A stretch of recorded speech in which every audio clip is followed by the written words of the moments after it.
కర్కాటక రాశి. ఈ రాశిలో ఉండే విద్యార్థులు ఫైనాన్షియల్ విద్య కానీ లేదా కోచింగ్ స్టడీస్లో ఏవైనా మీరు చదువుతూ ఉంటే దానికి సంబంధించినటువంటి పురోగతి గ్రోత్ కనబడుతోంది. దానికి సంబంధించిన కెరియర్ సెట్ చేసుకోవడానికి ఈరోజు మంచి అవకాశము, ఆ ప్రయత్నం చేసుకోండి. ఉద్యోగస్తులు చూసుకున్నట్టయితే కనుక మార్కెటింగ్ రంగంలో ఎవరైతే ఉన్నారో వారికి విశేషమైన లాభము రావడము, అంటే మీ టార్గెట్స్ రీచ్ అవ్వడము, మీ ప్యాకేజ్ పెరగడము, ప్రమోషన్స్ రావడము, ఇలాగా కొన్ని మంచి శుభాలు కలిగించే అవకాశాలు కనబడుతున్నాయి. అలాంటి వారు ఏదైనా ప్రణాళికలు వేసుకుంటే సక్సెస్ అయ్యే అవకాశం కనబడుతోంది.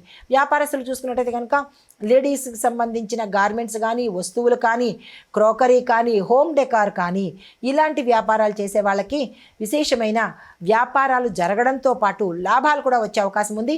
విస్తరణకు ఈరోజు అనువైన సమయము, ఆ ప్రయత్నాలు చేసుకోండి.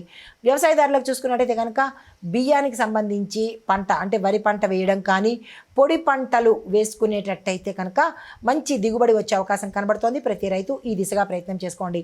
తర్వాత ఆరోగ్యం పట్ల చూసినట్టయితే కనుక జీర్ణ వ్యవస్థకు సంబంధించిన ఎక్కువ ఇబ్బందులు కలిగే అవకాశము, చిన్న ప్రేవులు, పెద్ద ప్రేవులు, లివరు, ఈ 3 డ్యామేజ్ అయ్యే అవకాశం కనబడుతోంది. లేదా అంటే సమస్యలు వచ్చే అవకాశం కనబడుతోంది. ఆరోగ్యం పట్ల జాగ్రత్తలు తీసుకోండి. కుటుంబపరంగా చూసుకున్నట్టయితే కనుక పిల్లల యొక్క సక్సెస్ మీకు ఆనందాన్ని కలిగిస్తుంది. పిల్లల కోసం ప్రయత్నం చేసే వారికి కూడా మంచి సమయము, ఆ ప్రయత్నాలు చేసుకోండి. పరిహారంగా శని భగవానుడి యొక్క ధ్యానం చేయడంతో పాటు వేప నూనెను తీసుకుని దానితో దీపం పెట్టినట్టయితే కొంత సానుకూలమైన ఫలితాలు పొందుతారు.